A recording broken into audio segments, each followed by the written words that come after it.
Just let me know when we're good, and I'll just kind of Yeah, I think we're do back a on quick now. wrap up Sorry of what about I that, said. folks. Of course, it is what it is, and Louisiana Internet, and I'll be having a firm conversation with Spectrum tomorrow.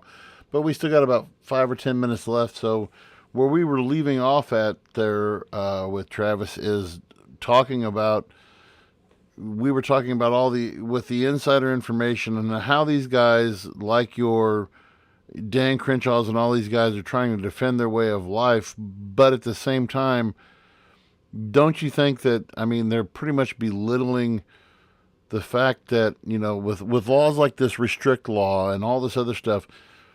I mean, don't they real? I mean, how dumb are do they expect us to be that they're not trying to protect their own dollar? I mean, to me, it's a slap in the face to us as constituents that hey, you don't know anything. You're a dumb guy anyway, so you don't know enough to really question us anyway. Well, just to finish the tangent I went on before we went offline, I had mentioned so a representative makes 174,000 a year, which is a very good salary. And you're a government employee, so you get full benefits and whatnot. But also, like I said, Dan is probably 100% VA disabled, which Sean and I were talking offline here. Makes over like what, 40,000 tax free? It's $48,000 a year. Tax free. For With that, he also gets VA healthcare, which almost free, everyone qualifies for that. So, I right? mean, to say that you need this to make a good living and to get ahead, I call Not buying it. bullshit. Yeah, I, not I, buying it. I can a congressperson, I can see, okay, you know what? They can have a Roth IRA or like some kind of like broad investment account. But to buy individual stocks and then make legislation like this that affects the stock that they directly own, I have an issue with that. And I can't help but look at that when I see stuff like this because it money talks.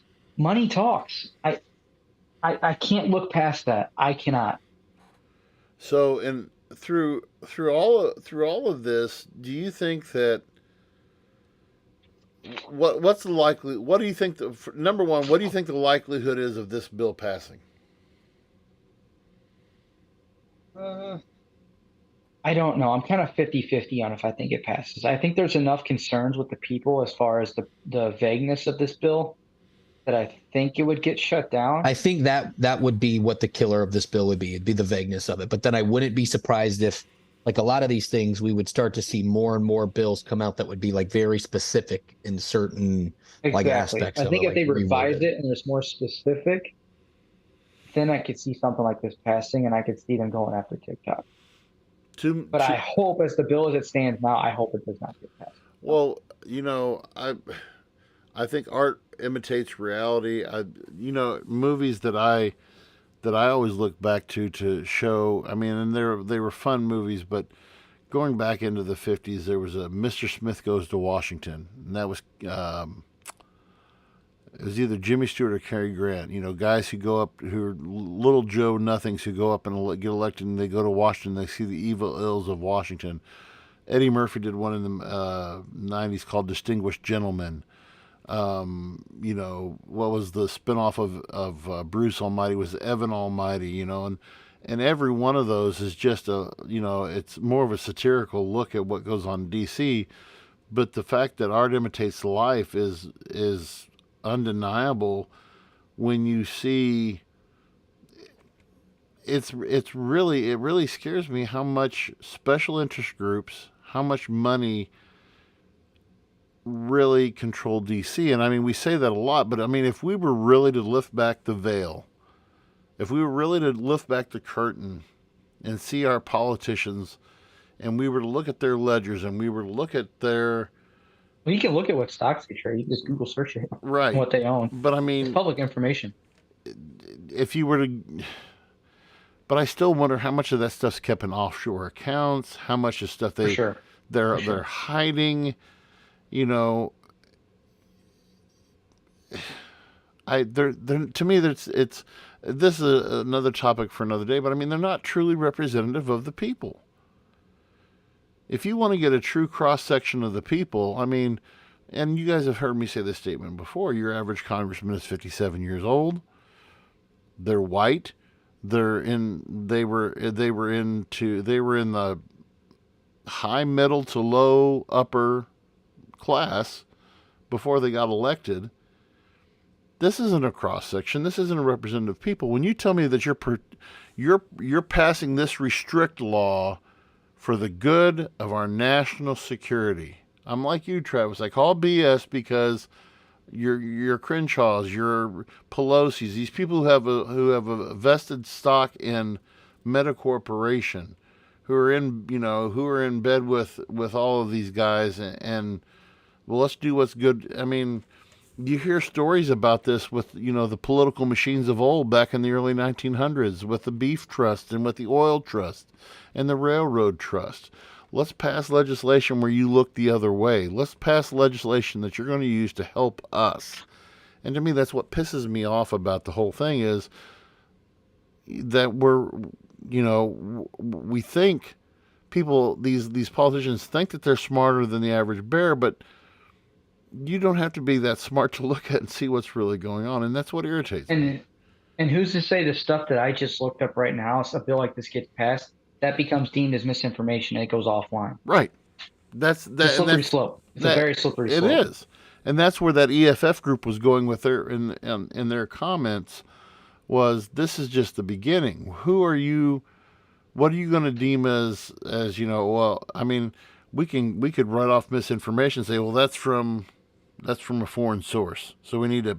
That's the scapegoat there. It's like, well, it's from a foreign source. Yeah. But, yeah. Oh, I'm ready to slide off my tin hat right now. I'm feeling like the brain. Oh, it's going to get better next week. Oh, God. Hey, by the way, this is episode 51. Next week, episode 52, the last episode of season 2 of The Voice of Reason. That means in 2 weeks we'll be going into season number 3. How about that? Big deal. Ain't that something?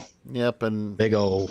We'll finally, at least in season number 3, get one of our German listeners to come on, and we'll get an interpreter to come in, and Yeah, we'll see what we can actually make happen. Yeah. Foreign adversaries are collecting our data right now. That's right. Oh, that's a dad face right there. That was a dad. What's Jam doing? Jam? Nothing good. Oh my goodness. Well, John, do you want us to close it out, or do you guys? Looks like he's busy. Are you busy, Sean? We got it. We'll take God, care of it. I cannot wait. Dad orders. Man, the sins of the father will now be passed back to him. All those years at Clopton High School get you back in the ass, Sean Phillips, Travis Kirkendall. It will come back and get you guys soon. We will see. We will see. I love you guys so much. It's awesome. Thank you guys for listening. This was a fun show. It's good to get back to talking about stuff passed through Congress. I was really excited to do this one because this is kind of a big deal in my opinion. Yep. And so yeah, this was a good episode. Also, thank you to our sponsors. There it is. Show the merch, American Traditional Coffee Company. There it is. Look at that. Thank you to those Van Beber and Son. Gentlemen, we're up to 9 jobs this year. And thumbs up to that too. And thank you for that. And continue to visit our little websites and all that good stuff.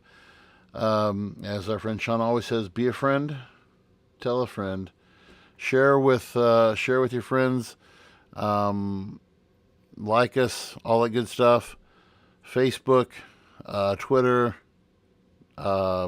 Twitch, YouTube, Google Podcast, you name it, we're on it. Thanks a lot, and we will see you guys again next week. Until then, we'll see you.